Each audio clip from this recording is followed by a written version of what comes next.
ಸ್ವಾಗತ ಈ ನಿಮ್ಮ ಮೌನದ ಕವಿತೆಗೆ. ಸ್ನೇಹಿತರೆ, ಕ್ಷಮೆ ಎಂಬುದೇ ವಿಶಿಷ್ಟವಾದ ಶಕ್ತಿ.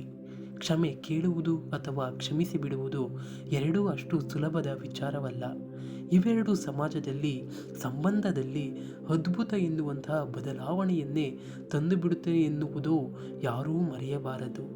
ಕ್ಷಮೆ ಕೇಳಿಬಿಟ್ಟರೆ ಎಲ್ಲೋ ತಾನೇ ತಪ್ಪನ್ನು ಒಪ್ಪಿಕೊಂಡಂತೆ, ತಾನೇ ಸಣ್ಣವನಾದಂತೆ ಎಂದಿಕೊಳ್ಳುವುದೇ ತಪ್ಪು. ಒಬ್ಬ ವ್ಯಕ್ತಿ ಯಾರಲ್ಲಿಯೂ ಕ್ಷಮೆ ಕೇಳಿದ್ದಾನೆ ಎಂದರೆ ಅವನೇನು ತಪ್ಪನ್ನೇ ಮಾಡಿದನೆಂದು ಭಾವಿಸಬೇಕಿಲ್ಲ. ಅವನಿಗೆ ಅಹಂಗಿಂತ ಸಂಬಂಧ ಮುಖ್ಯವಾಗಿದೆ ಎಂದರೆ ತಪ್ಪನ್ನೇ ಮಾಡದೆಯೂ ಒಬ್ಬ ವ್ಯಕ್ತಿ ಕ್ಷಮೆಯಾಚಿಸಿ ಸಂಬಂಧ ಗಟ್ಟಿಗೊಳಿಸಿಕೊಂಡಿರುತ್ತಾನೆ. ತಪ್ಪು ಮಾಡಿದವನು ಕ್ಷಮೆ ಕೇಳುವುದರಲ್ಲಿ ತಪ್ಪೇ ಇಲ್ಲವಲ್ಲವೇ? ಪತಿ ಪತ್ನಿ ನಡುವೆ, ಸ್ನೇಹಿತರ ನಡುವೆ, ಅಣ್ಣ ತಮ್ಮಂದಿರ ನಡುವೆ, ಸಹೋದ್ಯೋಗಿಗಳ ನಡುವೆ, ಹೀಗೆ ಎಲ್ಲ ಕಡೆ ಎಷ್ಟೋ ಸಲ ಭಿನ್ನಾಭಿಪ್ರಾಯಗಳು ಬರುವುದು ಸಾಮಾನ್ಯ.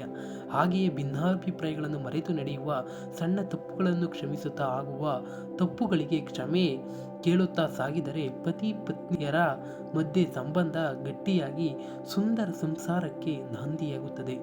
ಅಣ್ಣ ತಮ್ಮಂದಿರ, ಸ್ನೇಹಿತರ, ಸಹೋದ್ಯೋಗಿಗಳ ಸಂಬಂಧಗಳು ಸಲೀಸಾಗಿ ಕುಟುಂಬ, ಸ್ನೇಹ ವಲಯ, ಕಾರ್ಯಸ್ಥಳ ಎಲ್ಲವೂ ಸುಲಲಿತವಾಗುತ್ತದೆ. ಇಲ್ಲಿ ಎಲ್ಲ ಕಡೆಯೂ ಅಹಂ ತೋರದೆ ಕ್ಷಮಿಸುತ್ತಾ, ಕ್ಷಮೆಯಾಚಿಸುತ್ತಾ ಸಾಗಬೇಕಾ ಜೋರುತ್ತದೆ. ಇಂತಹ ಸುಂದರ ಸಂಬಂಧದ ಬೆಸುವಿಗಾಗಿ ಪ್ರತಿ ವರ್ಷದ ಜುಲೈ 7ನೇ ತಾರೀಕು ವಿಶ್ವ ಕ್ಷಮಾ ದಿನವನ್ನಾಗಿ ಆಚರಿಸಲಾಗುತ್ತಿದೆ. ಕ್ಷಮಾಗುಣ ಬಲಶಾಲಿಗಳ ಲಕ್ಷಣ.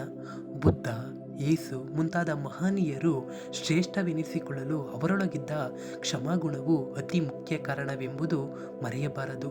ಕ್ಷಮಾಗುಣ ಹೊಂದಿರುವವನು ಖಂಡಿತ ತುಂಬ ಶಕ್ತಿಶಾಲಿಯಾಗಿರುತ್ತಾನೆ. ದುರ್ಬಲನಿಂದ ಕ್ಷಮಿಸುವುದು ಸಾಧ್ಯವಿಲ್ಲ. ಹಾಗಾಗಿಯೇ ಮಹಾತ್ಮ ಗಾಂಧಿಯವರು ಹೇಳಿದ್ದು, ದುರ್ಬಲರು ಎಂದಿಗೂ ಕ್ಷಮಿಸಲಾರರು. ಕ್ಷಮೆಯು ಬಲಶಾಲಿಗಳ ಲಕ್ಷಣವಾಗಿದೆ. ಸಂಬಂಧಗಳ ಬಂಧ ಬೆಸೆಯುವುದು.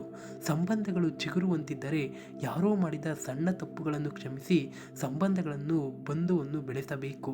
ಇನ್ಯಾರೋ ಯಾವತ್ತಿಗೆ ಮರೆದಂತಹ ನೋವನ್ನು ನೀಡಿದರೆ, ನಿಮ್ಮ ವಿಷಯದಲ್ಲಿ ತಮ್ಮ ತಪ್ಪನ್ನು ಪುನರಾವರ್ತನೆ ಮಾಡುತ್ತಿದ್ದರೆ ನಮ್ಮ ಮನಸ್ಸಿನ ನೆಮ್ಮದಿಗಾಗಿದ್ದರೂ ಅವರನ್ನು ಕ್ಷಮಿಸಬೇಕು.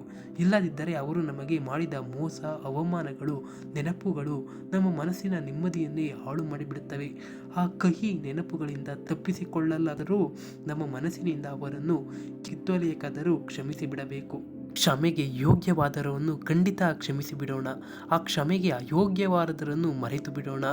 ಹಾಗಾಗಿಯೇ ತಪ್ಪು ಮಾಡಿದವನು ನಮ್ಮ ಕ್ಷಮೆಗೆ ಅರ್ಹನಲ್ಲದಿದ್ದರೂ ನಮ್ಮ ಮನದ ಶಾಂತಿಗಾಗಿದ್ದರೂ ಬೇರೆಯವರನ್ನು ಕ್ಷಮಿಸಿ ಬಿಡಬೇಕು ಎನ್ನುತ್ತಾನೆ ಜೋನಾಥನ್ ಹ್ಯೂಮ್.